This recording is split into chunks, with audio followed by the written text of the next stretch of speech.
السلام علیکم ورحمۃ اللہ وبرکاتہ۔ شروع کرتا ہوں اللہ کے نام سے جو بڑا ہی مہربان اور نہایت ہی رحم کرنے والا ہے۔ حضرت سلیمان علیہ السلام کا استغفار۔ حضرت سلیمان علیہ السلام حضرت داؤد علیہ السلام کے فرزند اور جانشین تھے۔ اللہ تعالیٰ نے آپ کو ایسی بادشاہت عطا کی جو جن، انسان، چرندوں پرندوں پر تھی۔ آپ تمام جانوروں کی بولیاں جانتے تھے۔ آپ کی حکومت ایسی تھی جو اس کے پہلے اور اس کے بعد کسی کو نہ دی گئی ہو۔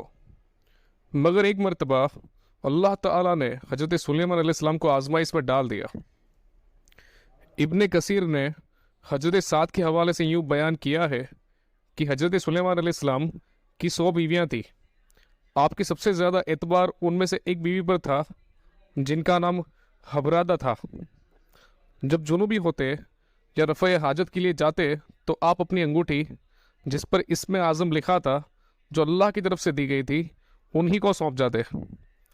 ایک مرتبہ آپ بیت الخلاء میں گئے، پیچھے سے ایک شیطان آپ سی صورت بنا کر آیا اور بیوی سے انگوٹھی طلب کی۔ انہوں نے اس جن کو دے دی۔ یہ اس کو لیتے ہوئے تخت پر بیٹھ گیا۔ اب جو حضرت سلیمان آئے تو انگوٹھی طلب کی تو بیوی نے کہا کہ آپ تو انگوٹھی لے گئے۔ چنانچہ آپ نے خیال کیا کہ یہ خدا کی آزمائش ہے، لہٰذا اسی پریشانی میں محل سے باہر نکل گئے۔ اس شیطان نے 40 دن تک حکومت کی اور نت نئے نئے طرح کے احکامات صادر کیے۔ ان احکامات کی تبدیلی کو دیکھ کر علماء نے سمجھ لیا کہ یہ سلیمان نہیں ہے۔ چنانچہ قوم کے چند علماء آپ کی بیویوں کے پاس آئے اور ان سے کہا کہ یہ کیا معاملہ ہے، ہمیں سلیمان کی ذات پر شبہ پیش ہو گیا ہے۔ اگر یہ واقعی سلیمان ہے تو ان کی عقل جاتی رہی ہے یا یہ سلیمان نہیں ہے، ورنہ ایسے خلاف شرف احکامات نہ دیتے۔ عورتیں یہ سن کر رونے لگی اور یہ لوگ وہاں سے واپس آ گئے اور تخت کے ارد گرد آ کر بیٹھ گئے اور تورات کھول کر اس کی تلاوت شروع کر دی۔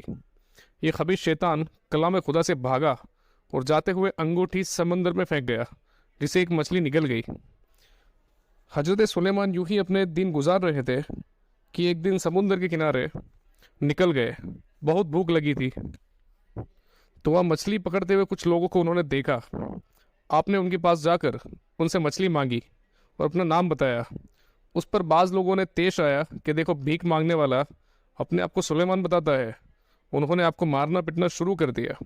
آپ زخمی ہو گئے اور ایک کنارے جا کر اپنے زخم کا خون دھونے لگے۔ بعض ماہی گیروں کو آپ پر رحم آ گیا اور ایک سائل کو خواہ مخواہ مارتے جا رہے ہو، بھائی اسے چند مچھلیاں دے دو، بیچارہ بھوکا ہے، بھون کھائے گا۔ چنانچہ انہوں نے چند مچھلیاں دے دی۔ بھوک کی وجہ سے آپ اپنے زخموں کو اور خون کو بھول گئے اور جلدی سے مچھلی کا پیٹ چاک کر بیٹھ گئے۔ خدا کی قدرت سے مچھلی کے پیٹ میں وہی انگوٹھی نکل آئی۔ آپ نے خدا کی تعریف بیان کی اور انگوٹھی انگلی میں ڈال دی۔ اسی وقت پرندوں نے آ کر آپ پر سر پر سایہ کر دیا اور لوگوں نے پہچان لیا کہ آپ سے معذرت کرنے لگے۔ آپ نے فرمایا یہ سب امر ربی تھا، خدا کی طرف سے امتحان تھا۔ پھر آپ محل میں تشریف لے آئے اور اپنے تخت پر بیٹھ گئے اور حکم دیا کہ اس شیطان کو جہاں بھی ہو گرفتار کر کے لاؤ۔ چنانچہ اسے قید کر لیا گیا۔